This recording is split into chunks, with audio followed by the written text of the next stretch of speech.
بالله من شرور أنفسنا ومن سيئات أعمالنا من يهده الله فلا مضل له ومن يضلل فلا هادي له وأشهد أن لا إله إلا الله وأشهد أن محمدا عبده ورسوله يا أيها الذين آمنوا اتقوا الله حق تقاته ولا تموتن إلا وأنتم مسلمون يا أيها الناس اتقوا ربكم الذي خلقكم من نفس واحدة وخلق منها زوجها وبث منهما رجالا كثيرا ونساء واتقوا الله الذي تساءلون به والأرحام إن الله كان عليكم رقيبا يا أيها الذين آمنوا اتقوا الله وقولوا قولا سديدا يصلح لكم أعمالكم ويغفر لكم ذنوبكم ومن يطع الله ورسوله فقد فاز فوزا عظيما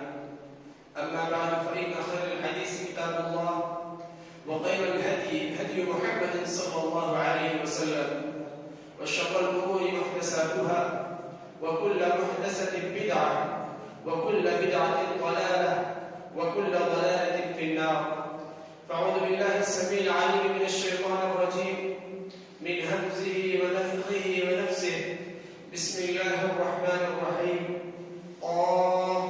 والقرآن المجيد بل عجبوا أن جاءهم منذر منهم فقال الكافرون هذا شيء عجيب أئذا متنا وكنا ترابا ذلك رجع بعيد قد علمنا ما تنقص الأرض منهم وعندنا كتاب حفيظ بل كذبوا بالحق لما جاءهم فهم في أمر مريج أفلم ينظروا إلى السماء فوقهم كيف بنيناها وزيناها وما لها من فروج والأرض مددناها وألقينا فيها رواسي وأنبتنا فيها من كل زوج بهيج تبصرة وذكرى لكل عبد منيب وقال تبارك وتعالى الرجال قوامون على النساء بما فضل الله بعضهم على بعض وبما أنفقوا من أموالهم وعن عبد الله بن جابر رضي الله عنه قال رسول الله صلى الله عليه وسلم اتقوا الظلم فإن الظلم ظلمات يوم القيامة واتقوا الشح فإنما أهلك من كان قبلكم الشح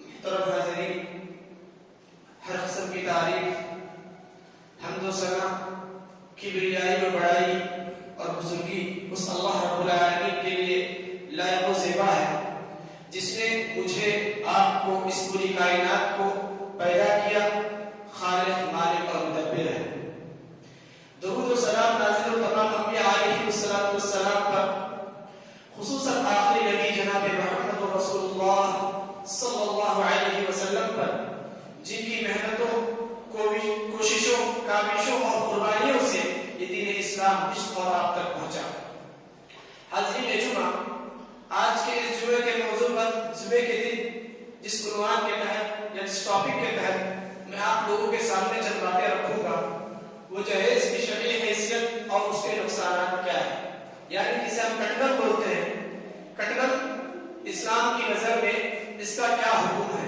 کیا کٹنل دینا جائز ہے یا کٹنل کی وجہ سے جو معاشرے پر نقصانات ہونے والے ہیں ان پر انشاءاللہ چند باتیں میں آپ لوگوں کے سامنے رکھوں گا خطبہ رسول کے بعد ایک آیت کریمہ میں نے آپ لوگوں کے سامنے پڑھی سورۃ النساء کی آیت نمبر 30 پر 4 ہے جس میں اللہ رب العالمین ایک بہت ہی پیاری بات بتا رہا ہے نکاح سے متعلق شادی سے متعلق الرجال قوامون على النساء بما فضل الله بعضهم على بعض کہ اللہ رب العالمین نے مردوں کو عورتوں پر ذمہ دار بنایا ہے قوام کہتے ہیں ذمہ داری لینے والا ذمہ داری اٹھانے والا اسی سے ہے اللہ رب العالمین کے بارے میں اللہ لا الہ الا هو الحی القیوم کہ اللہ رب العالمین اس پوری کائنات کی ذمہ داری لیے ہوئے اس پوری کائنات کو چلا رہا ہے تو اس آیت کریمہ میں اللہ رب العالمین نے فرمایا الرجال قوامون علی النساء میں نے مردوں کو عورتوں پر ذمہ دار بنایا ہے. بما فضل اللہ بعضهم علی بعض، اس ذمہ داری کے، اس نگران کے، اس فوقیت کے اللہ رب العالمین نے دو وجہ بیان کی ہیں. ایک وجہ یہ ہے بما فضل اللہ بعضهم علی بعض، یہ اللہ رب العالمین کا فضل ہے، اس کا احسان ہے جو اللہ رب العالمین بعض کو چھوڑ کر بعض پر کرتا ہے، یہ اس کی حکمت ہے. جو دوسری وجہ اللہ رب العالمین نے اس میں بتلایا ہے وَبِمَا أَنْفَقُوا مِنْ أَمْوَالِهِمْ، مردوں کو برتری دینے کا جو دوسرا سبب اس آیت کریمہ میں بیان کیا گیا ہے وہ کیا ہے؟ وَبِمَا أَنْفَقُوا مِنْ أَمْوَالِهِمْ، برتری اس وجہ سے دی گئی ہے کہ مرد عورت کے اوپر خرچ کرتا ہے، مرد عورت کے اوپر خرچ کرتا ہے، اس وجہ سے مرد کو اللہ رب العالمین نے عورت کے اوپر برتری عطا کی ہے. اب آئیے دیکھتے ہیں کہ جو جہیز کٹن کا مسئلہ ہے، کیا اسلام میں اس کے بارے میں کوئی تعلیمات ہیں؟ کیونکہ دین اسلام ایک مکمل دین ہے، ایک کمپلیٹ زندگی گزارنے کا اللہ رب العالمین نے نبی کریم صلی اللہ علیہ وسلم کے ذریعے اس دین کو مکمل کیا ہے. جیسے قرآن مجید میں اللہ رب العالمین نے فرمایا اليوم اکملت لکم دینکم، یعنی دین اسلام ایک مکمل دین ہے، اس میں زندگی کے ہر گوشے پر، ہر پہلو پر، چاہے وہ چھوٹا ہو یا بڑا ہو، زندگی کے خوشی کا موقع ہو، غم کا موقع ہو، ہر موقع پر زندگی کے ہر پہلو پر اسلام نے روشنی ڈالی ہے. اسی وجہ سے اللہ رب العالمین نے فرمایا اليوم اکملت لکم دینکم، یہ دین کیا ہے؟ مکمل ہے. یعنی ایک انسان اس دنیاوی زندگی میں پیدا ہونے سے لے کر موت تک اس کے زندگی میں جتنے بھی چینجز آتے ہیں، اتار اور چڑھاؤ آتے ہیں، جتنی بھی پریشانیاں آتی ہیں، جتنی بھی خوشیاں آتی ہیں، چھوٹے سے چھوٹا مسئلہ لے کر بڑے سے بڑے مسئلے تک اسلام نے ہماری رہنمائی کی ہے. اسی وجہ سے مشہور حدیث ہے جس میں حضرت سلمان فارسی رضی اللہ عنہ، چونکہ یہ پہلے فارس سے آئے تھے، انہوں نے کئی دین بدلے تھے، انہوں نے کئی دین، پہلے مجوسی تھے، آگ کی عبادت کرتے تھے، اس کے بعد عیسائیت کو قبول کیا، ہوتے ہوتے مدینہ کے یہودیوں کے ہاتھ میں لگ گئے. نبی کریم صلی اللہ علیہ وسلم کو ڈھونڈتے ہوئے آئے تھے، اور جیسے جب انہیں پتا چلا کہ اللہ کے نبی مدینہ آ چکے ہیں تو آ کر اللہ کے نبی پر ایمان لاتے ہیں. تو اس وقت جب وہ ایمان لاتے ہیں، چونکہ یہودیوں سے ان کا تعلق تھا، پہلے سے ان سے جڑے ہوئے تھے، ایک یہودی نے مذاق اڑاتے ہوئے، ان کی کھلی اڑاتے ہوئے کہ کیا جی تمہارے نبی کا مسئلہ بڑا عجیب ہے، چھوٹی چھوٹی چیزوں کے بارے میں بتاتے ہیں، حتی القراءۃ، یہاں تک کہ بیت الخلاء کے آداب کے بارے میں بتاتے ہیں. تو انہوں نے کہا نام اجل، اللہ کے نبی کریم صلی اللہ علیہ وسلم ہمیں چھوٹی سے چھوٹی بات بیت الخلاء کے آداب بھی سکھاتے ہیں. اللہ استقبل القبلۃ للغائط او بول، کہ ہم جب بیت الخلاء جائیں، قضاء حاجت کے لیے جائیں تو قبلے کی طرف اپنا منہ یا پیٹ نہ کریں. یعنی جو اس دین اسلام انسان کی ایک چھوٹی سی ضرورت کے بارے میں بتایا ہے، کیا وہ اسلام انسان کی جو ایک اہم ضروریت ہے، جسے اسلام کی ضروریات خمسہ میں سے ایک کیا ہے؟ عزت، نفس کی حفاظت کرنا، جس کا تعلق انسان کے شادی سے، ازدواجی زندگی سے. کیا اسلام اتنی بڑی بات کو چھوڑ دیا ہوگا؟ کیا اسلام اتنی بڑی بات کی طرف ہماری رہنمائی نہیں کیا ہوگا؟ نہیں میرے بھائی، بلکہ اسلام نے شادی کے مسئلے پر پوری تفصیل کے ساتھ گفتگو کی ہے.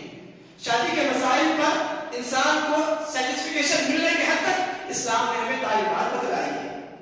نبی کریم صلی اللہ علیہ وسلم نے فرمایا تنکح المرأة لأربعین، کہ ایک عورت سے ایک انسان اس دنیاوی زندگی میں جو شادی کرتا ہے وہ 4 بنیادوں پر کرتا ہے. لمالہا، اس کے مال کو دیکھ کر، ولجمالہا، اس کی خوبصورتی کو دیکھ کر، ولنسبہا، اس کے خاندان کو دیکھ کر، ولدینہا، اور اس کے دین کو دیکھ کر. فاظفر بذات الدین، اگر تم اپنی زندگی میں کامیابی چاہتے ہو، سکون کی زندگی چاہتے ہو، آرام کی زندگی چاہتے ہو، تمہاری ازدواجی زندگی خوشی سے گزارنا چاہتے ہو، فاظفر بذات الدین، تو تمہیں کیا کرنا چاہیے؟ دینداری کو چننا چاہیے، دینداری کو دیکھنا چاہیے. اگر دینداری کو دیکھ کر تم نے شادی کی تو تمہاری شادی اللہ رب العالمین اس میں برکت دے گا. تو اسلام نے ہمیں واضح تعلیمات دے دی، اور اللہ رب العالمین نے شادی کے بعد کس کی کیا ذمہ داریاں ہیں اسے سورۃ الحشر میں بیان فرماتا ہے. لِيُنْفِقْ ذُو سَعَةٍ مِّن سَعَتِهِ وَمَنْ قُدِرَ عَلَيْهِ رِزْقُهُ فَلْيُنْفِقْ مِمَّا آتَاهُ اللَّهُ، کہ شادی کے وقت جو خرچ کرنے کی ذمہ داری ہے، جو خرچ کرنے کی ذمہ داری ہے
جتنی چادریں اتنا پیر پھیلاؤ.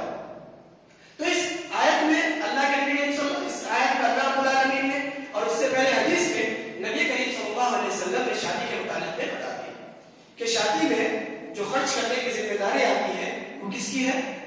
مرد کی ہے، نہ کہ عورت کے گھر والوں کی. اور اچھا، جب دین اسلام میں نکاح کے بارے میں اتنے واضح تعلیمات ہیں، اسلام نے اتنے واضح طور پر بتلا دیا ہے، تو اس کے باوجود اب یہ جہیز کی رسم، جو کٹلن کی رسم ہے، آخر یہ رواج ہمارے اندر کہاں سے آیا؟ اسلام کا رواج تو نہیں ہے. اسلام نے بتا دیا کہ اسلام میں جو شادی کے احکام بتائے ہیں اس میں کیا ہے؟ شادی کے لیے ایجاب و قبول ہونا، لڑکے لڑکی کی رضامندی ہونا، ایک ولی کا ہونا، 2 گواہوں کا ہونا، اور دولہا جو ہے ولیمہ کرانا. اس کے بارے میں اسلام نے واضح تعلیمات دے دی ہے. کہیں اسلام نے یہ نہیں بتایا کہ لڑکی والے نکاح کا کھانا کھلائے، لڑکی والے دولہے کو جو ہے لڑکی آ رہی ہے تو اس کے لیے گھر میں اس کے فرنیچر کا انتظام کرے، اس کے لیے بیڈ کا انتظام کرے، الماری کا انتظام کرے. اس کے بارے میں اسلام نے کوئی تعلیم نہیں دی، کوئی بات نہیں بتلائی ہے. جو ذمہ داری بتلائی شادی کے وقت کس کی ہے؟ لڑکے کی ہے. تو اب یہ رسم، یہ رواج ہمارے اندر کہاں سے آیا؟ چونکہ ہم ہندوستان میں رہتے ہیں تو انسان معاشرتی طور پر رہتا ہے. اب ایسا نہیں کہ ہمیں مسلمان ہیں تو اس وجہ سے جاؤ جنگلوں میں رہ جاؤ، پہاڑوں میں رہ جاؤ، لوگوں سے کٹ کر رہ جاؤ. اب معاشرے میں رہتے ہیں تو ایک ہندوانہ رسم ہے. جہیز کٹنا ایک کون سی رسم ہے؟ ایک ہندوانہ رسم ہے. یعنی ہندوؤں کے پاس ان کے مذہب میں یا ان کی تعلیمات کے حساب سے لڑکی جب شادی کر کر الگ ہو جاتی ہے تو لڑکی کے والدین کی جو پراپرٹی ہوتی ہے، ان کی جو وراثت ہوتی ہے، اس میں سے اسے سائڈ میں ہٹانے کے لیے، اس کے حق کو ہڑپنے کے لیے، اس کے حق کو مارنے کے لیے انہوں نے کیا کیا؟ ایک راستہ اپنایا. وہ راستہ کیا اپنایا؟ کہ کیا ہے کہ لڑکی کی جب شادی ہوتی ہے تو ہم اسے کچھ رقم دے دیں گے، اس کی وجہ سے اس کی وراثت سے ہم اس کو محروم کر دیں گے. یہ ہندوانہ رسم ہے. تو ہم چونکہ ہندوستان میں رہتے ہیں، ہندوؤں کے دیکھا دیکھی ہم نے بھی یہ رسم اپنائی. پہلی بات، اسلام نے وراثت کا مکمل نظام ہے کہ اب دیکھیے جب انہوں نے یہ رسم اپنایا تو جس طرح لڑکی کی شادی میں خرچ ہوتا ہے اسے لڑکے کی شادی میں بھی خرچ ہوتا ہے. انہوں نے ایک بہانہ ہیلے بازی کے طور پر اسے اپنایا تھا اور ہم نے ان کے دیکھا دیکھی چولہا کی ہم نے بھی اسے اپنا لیا. جبکہ نبی کریم صلی اللہ علیہ وسلم کیا فرماتے ہیں؟ من تشبہ بقوم فهو منهم. جو انسان کسی دوسرے انسان کی مشابہت اختیار کرتا ہے، کسی دوسرے قوم کی مشابہت اختیار کرتا ہے، کل قیامت کے دن اللہ رب العالمین انہیں انہی کے ساتھ اٹھائے گا. ہم میں سے کوئی یہ چاہتا ہے کہ مسلمان کہ کل قیامت کے دن وہ کافر کے ساتھ اس کا انجام ہو؟ کوئی چاہتا ہے ہم میں سے کہ کل ہمارا انجام کافروں کے ساتھ ہو، اللہ ہمیں کافروں کے ساتھ اٹھائے، اللہ رب العالمین ہمارا معاملہ کافروں کے ساتھ کرے، ہمیں جہنم کی آگ میں ڈالے؟ ہم میں سے کوئی یہ چاہتا ہے؟ نہیں. تو اس وجہ سے یہ رسم شریعت کے نقطۂ نظر سے اگر ہم دیکھتے ہیں تو جہیز شریعت میں نہیں ہے. جہیز شریعت میں نہیں ہے. یہ چیز ہم نے ہندوؤں سے حاصل کری، اسے ہمیں چھوڑنا چاہیے. اچھا، اب بعض لوگ جو قائل قسم کے ہوتے ہیں، جنہیں جورو کا مال کھانے کی فکر ہوتی ہے، بیوی کا مال کھانے کی، بیوی کے مال پر پلنا چاہتے ہیں، وہ لوگ ایک حدیث سے استدلال کرتے ہیں. کیسا مولوی صاحب تمہیں بول رہے جہیز شریعت میں نہیں ہے؟ نہیں نا، ہمارے پاس ایک دلیل ہے جس میں کیا ہے شریعت سے جہیز لے سکتے. دلیل کیا لاتے ہیں؟ حضرت فاطمہ رضی اللہ عنہ کی شادی کے واقعے کو لاتے ہیں. کسے لاتے ہیں؟ حضرت فاطمہ رضی اللہ عنہ کے شادی کے واقعے کو لاتے ہیں کہ اللہ کے نبی کریم صلی اللہ علیہ وسلم اپنی بیٹی حضرت فاطمہ کو جب حضرت علی کے گھر بھیج رہے تھے تو ایک چٹائی، ایک گدا جس پہ کھجور کے پتے تھے، ایک تکیا جس پہ کھجور کے پتے تھے، 2-3 برتن، ایک چادر وغیرہ تھی. اللہ کے نبی جہیز دیے. اس وجہ سے ہمیں بھی لے سکتے. اللہ اکبر. اگر سیرت کا صحیح مطالعہ کرے رہتے، اللہ کے نبی کی زندگی اگر صحیح طور پر پڑھے ہوتے تو ان کو یہ بات واضح ہو جاتی ہے کہ سب سے پہلی بات اللہ کے نبی نے جو انہیں یہ چیزیں دی تھی یہ اپنی طرف سے نہیں دی تھی. یہ جو چیزیں اللہ کے نبی نے حضرت فاطمہ رضی اللہ عنہ کو دی تھی یہ اللہ کے نبی نے اپنی طرف سے نہیں دی تھی، بلکہ حضرت فاطمہ رضی اللہ عنہ کا جو مہر حضرت علی نے دیا تھا اسی مہر سے خرید کر یہ چیزیں دی تھی. سمجھ میں آ رہا؟ اور دوسری بات، اگر مان لیں، جبکہ نہیں ہے، اگر مان لیں کہ اللہ کے نبی نے دی ہوئی تھی چیزیں تو کیا جا رہی ہے، کیا اس وجہ سے اللہ کے نبی نے ان کو یہ چیزیں دی؟ نہیں رہتا ہے۔ دیکھیے اللہ کے نبی صلی اللہ علیہ وسلم بچپن ہی میں آپ کے والدین کا انتقال ہو گیا تھا، بچپن ہی میں آپ کے والدین کا انتقال ہو گیا تھا، آپ کے دادا آپ کی کفالت کرے، اس کے بعد آپ کے چچا ابو طالب آپ کو جوان ہونے تک آپ کی کفالت کرتے رہے، اور چونکہ حضرت ابو طالب کے بہت زیادہ بچے تھے، جب اللہ کے نبی جوان ہو گئے، آپ خود کمانے لگے، تو آپ کے اندر یہ فکر ہے، چونکہ اللہ کے نبی صلی اللہ علیہ وسلم کی عادت ہی تھی کہ جو تنگ دست ہے، جو پریشان ہے، ان کی مدد کرنا، تو اس وقت اپنے چچا حضرت عباس رضی اللہ عنہ کے پاس جاتے ہیں اور ان کو مشورہ دیتے ہیں، چچا ہم کیا کرتے ہیں کہ حضرت ابو طالب جو میرے چچا ہیں، ہمارے بھائی میرے چچا ہیں، ان کے بہت زیادہ اولاد ہیں، ان کی آمدنی کم ہے، ایک کام کرتے ہیں کہ ان کے ایک بچے کو آپ اپنی کفالت میں لے لو اور ایک جنے کو کیا کرتا ہوں میں اپنی کفالت میں لے لیتا ہوں۔ تو حضرت علی رضی اللہ عنہ کو نبی کریم صلی اللہ علیہ وسلم نے اپنی کفالت میں لیا تھا، تو حضرت علی کے ذمہ دار کفیل کون تھے؟ اللہ کے نبی تھے، کوئی دوسرے نہیں تھے، تو اللہ کے نبی نے اس حیثیت سے ایک باپ ہونے کی حیثیت سے، ایک ذمہ دار ہونے کی حیثیت سے دیا ہوگا، یہ مسئلہ نہیں ہے، جبکہ حالانکہ حقیقت میں کیا ہے، وہ اللہ کے نبی نے اپنی طرف سے نہیں دیا تھا، اگر کوئی استدلال کرتا ہے تو تب یہ اس کا جواب دے سکتے۔ تیسری بات، نعوذ باللہ، اگر ہم یہ مان لیں کہ اللہ کے نبی کریم صلی اللہ علیہ وسلم نے کیا ہے اپنی بیٹی حضرت فاطمہ کو جہیز دیا تھا، کٹن دیا تھا، تو اس سے نعوذ باللہ ثم نعوذ باللہ ہم اللہ کے نبی کریم صلی اللہ علیہ وسلم کے اوپر ظالم ہونے کا الزام لگا رہے ہیں، نعوذ باللہ من ذلک، کیا ہونے کا الزام لگا رہے ہیں؟ ظالم ہے اللہ کے نبی، کہیں کو ہے کیسا بولنا ظالم ہے؟ کیا اللہ کے نبی کتنی بیٹیاں تھیں؟ اللہ کے نبی کی 4 بیٹیاں تھیں، تو کیا اللہ کے نبی اپنے 3 بیٹیوں کو چھوڑ کر صرف ایک بیٹی کی خوشی کو دیکھے؟ اگر کوئی کہتا ہے اس طرح تو گویا وہ اللہ کے نبی کریم صلی اللہ علیہ وسلم پر کیا الزام لگا رہا ہے؟ نعوذ باللہ ثم نعوذ باللہ کہ آپ ظالم ہیں۔ جبکہ ایک دوسری حدیث میں ایک شخص آ کر اللہ کے نبی نے فرمایا تھا، اعدل یا محمد، اے محمد انصاف کرو، اللہ کے نبی کریم صلی اللہ علیہ وسلم نے اس حدیث میں فرمایا ان لم اعدل فمن یعدل، اگر میں انصاف نہ کروں اللہ کا نبی ہو کر تو کون انصاف کر سکتا ہے؟ اگر میں انصاف نہ کروں تو کون انصاف کر سکتا ہے؟ اور اللہ کے نبی نے فرمایا اس کی نسل سے خوارج جیسی بری جماعت نکلے گی۔ تو آپ اور میں اتنا بڑا الزام لگا رہے ہیں، نعوذ باللہ، گویا کہ اللہ کے نبی کی اس بدعا میں ہم شامل ہو جائیں گے، اللہ نے بچائے۔ اچھا، تو اس سے کیا بات معلوم ہو رہی کہ اللہ کے نبی کریم صلی اللہ علیہ وسلم نے نہ تو جہیز دیا تھا حضرت فاطمہ کو، نہ اس سے استدلال آپ کر سکتے ہیں۔ اچھا، کیا اللہ کے نبی کی زندگی میں ایک ہی واقعہ پیش آیا شادی کا؟ اگر مان بھی کہ اللہ کے نبی کی زندگی میں شادی کا ایک ہی واقعہ پیش آیا، کیا مدینہ میں مالدار صحابہ نہیں تھے؟ کیا مدینہ میں مالدار صحابہ نہیں تھے جن کے پاس مال و دولت تھی؟ مکہ میں مالدار صحابہ نہیں تھے جن کے پاس مال و دولت تھی؟ تو کیا اگر یہ چیز جائز ہوتی، اگر یہ چیز اچھی ہوتی، کٹنم لینا شریعت کی نظر میں ایک اچھا عمل ہوتا، تو کیا حضرت ابو بکر سے بڑا مالدار کوئی تھا جنہوں نے اپنی پوری زندگی اسلام کے خاطر سب کچھ لٹا دیا؟ کیا ان کو یہ فکر نہیں ہوئی کہ ان کی بیٹی حضرت عائشہ رضی اللہ عنہا نبی کریم صلی اللہ علیہ وسلم کے نکاح میں جانے کے جہیز میں کچھ دیتے؟ تو میرے بھائیوں، شریعت سے اگر ہم دیکھتے ہیں تو کسی بھی نظریے سے، کسی بھی ناحیے سے ہم یہ ثابت نہیں کر سکتے کہ جہیز لے سکتے ہیں، جہیز لے سکتے ہیں۔ دیکھیے اسی طرح، اچھا اب کوئی بولتا چلو مولوی صاحب مان لیں کہ جہیز دینا ثابت نہیں ہے شریعت میں، تو کیا خوشی سے ہمیں دے تو ہماری بیٹی کیا ہوگا؟ خوشی سے ہمیں ہماری بیٹی کو دیے تو کیا ہوگا؟ اللہ اکبر۔ دیکھیے یہ مال جو اللہ رب العالمین نے آپ کو دیا ہوا ہے کس کا ہے؟ کس نے آپ کو مالدار بنایا ہے؟ یہ مال و دولت اللہ نے عطا کیا آپ کو، اور ہر کوئی جانتا ہوگا، کئی خطبوں میں سنے ہوں گے کہ کل قیامت کے دن اللہ رب العالمین 5 سوالات کرے گا۔ کتنے سوالات؟ 5 سوالات کرے گا۔ اس میں سے 2 سوالات کس کے متعلق ہیں؟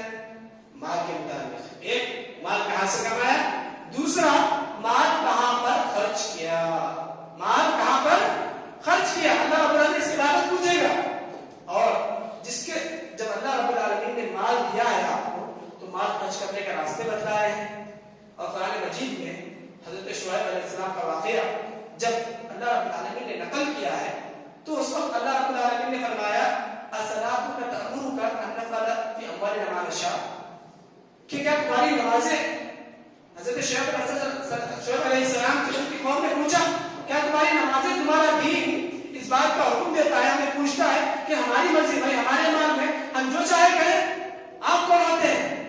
تو اللہ رب العالمین آیت سے بتا رہا ہے کہ مال میں جو ہے خرچ کرنے میں آپ کی مرضی نہیں چلے گی. مال خرچ کرنے میں آپ کی مرضی نہیں چلے گی بلکہ مال آپ اللہ رب العالمین کے مرضی کے مطابق خرچ کریں گے. کیسے خرچ کریں گے؟ اللہ رب العالمین کے مرضی کے مطابق خرچ کریں گے. اس لیے اللہ رب العالمین سورۃ الاسراء میں فرماتا ہے وَلَا تُبَذِّرْ تَبْذِيرًا إِنَّ الْمُبَذِّرِينَ كَانُوا إِخْوَانَ الشَّيَاطِينِ وَكَانَ الشَّيْطَانُ لِرَبِّهِ كَفُورًا.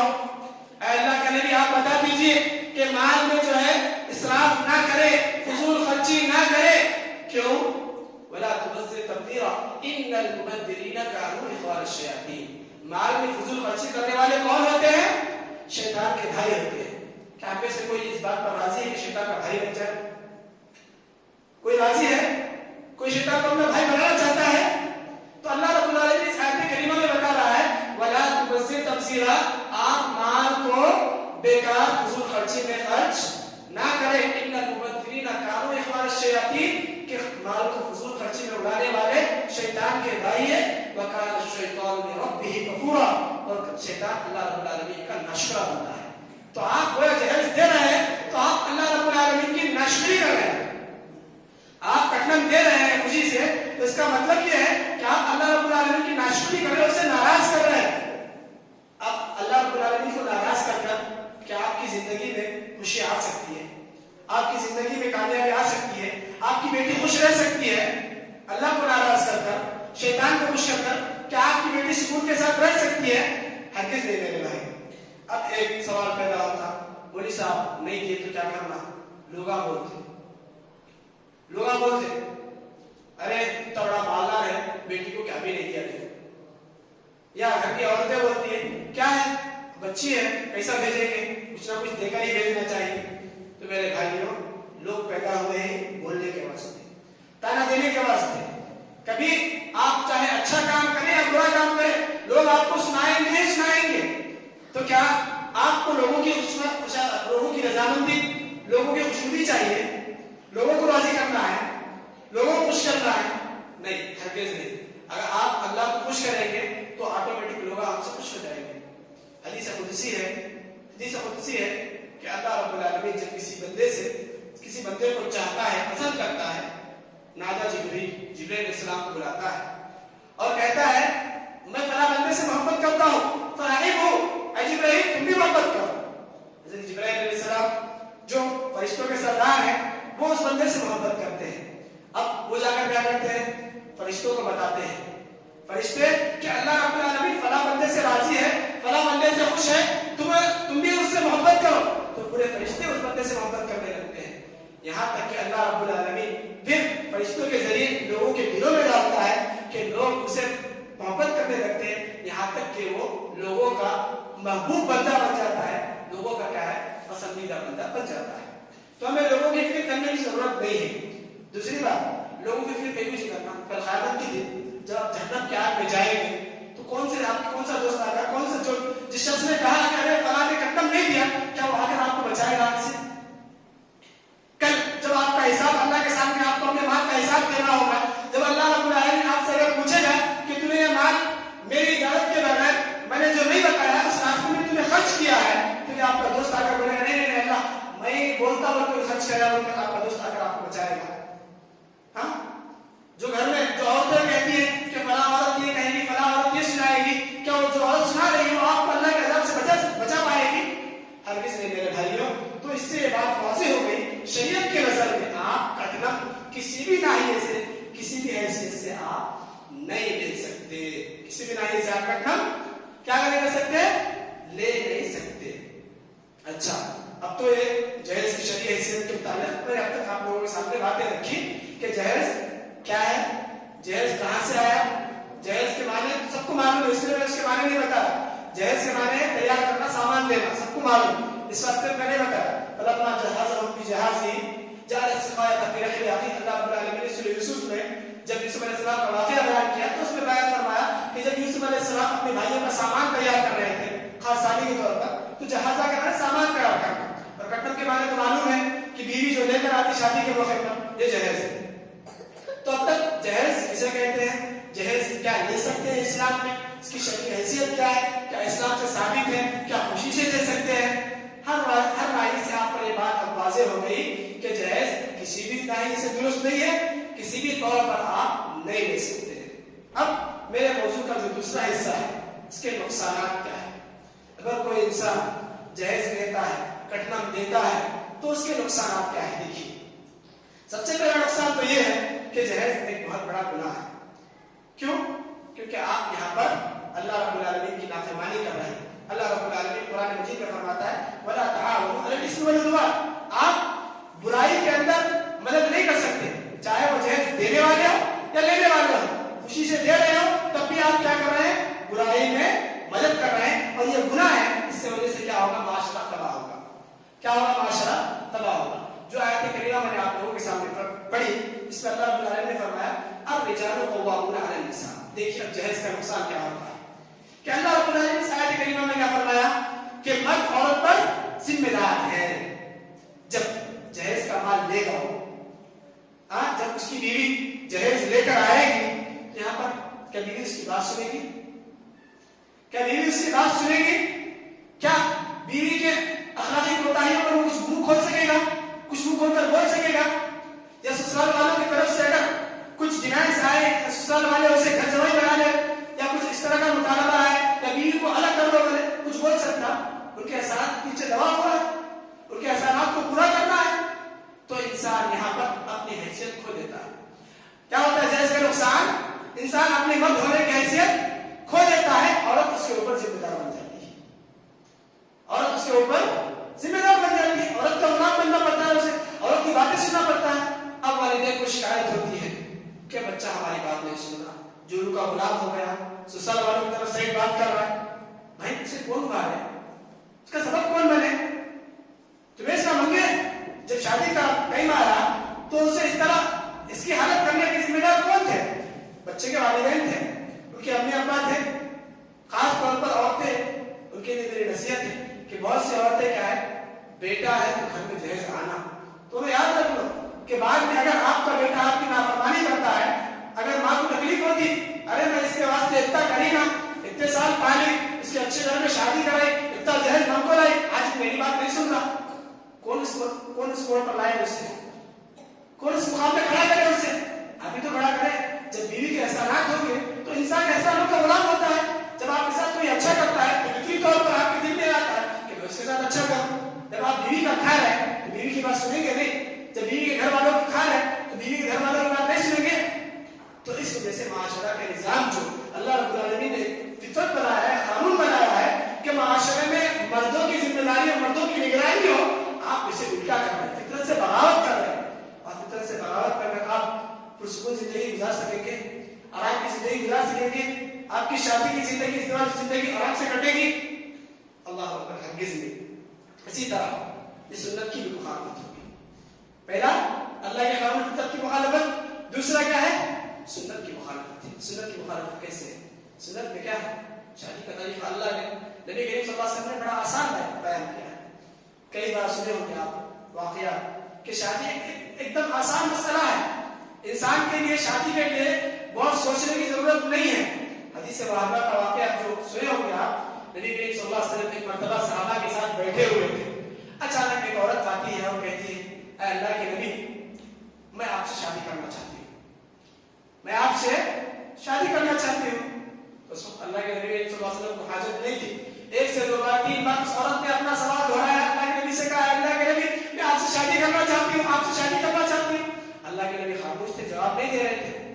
تو وہاں پر ایک صحابی تھے, انہوں نے کہا اے اللہ کے نبی اگر آپ کو ضرورت نہیں ہے تو مجھے شادی کی ضرورت ہے, میری شادی کرا دو. تو اللہ کے نبی نے پوچھا کہ عورت سے کٹنم لیتے, لیکن شریعت میں کیا ہے, عورت کو آپ مہر دینا ہے. جب مہر کی کٹنم جو ہے لاکھوں میں لیتے, لیکن جب مہر کی بات آتی ہے تو ہزاروں میں, سووں میں دیتے. تو مہر کتنا بھی دے سکتے ہیں, لیکن دیکھیے ہمارا الٹا نظام, جب جھپٹنے کی باری آتی ہے, سامنے والے سے لینے کی باری آتی ہے, تو ہماری بات لاکھوں میں چلتی. جب ہمارا جو دینا واجب ہے, جس کے بغیر آپ کی شادی ہو نہیں سکتی, اگر مہر کے بغیر کوئی شادی کرتا ہے تو اس کی شادی نہیں, جو تعلقات قائم کرے گا وہ غیر اسلامی ناجائز تعلقات ہوگی. تو اللہ کے نبی نے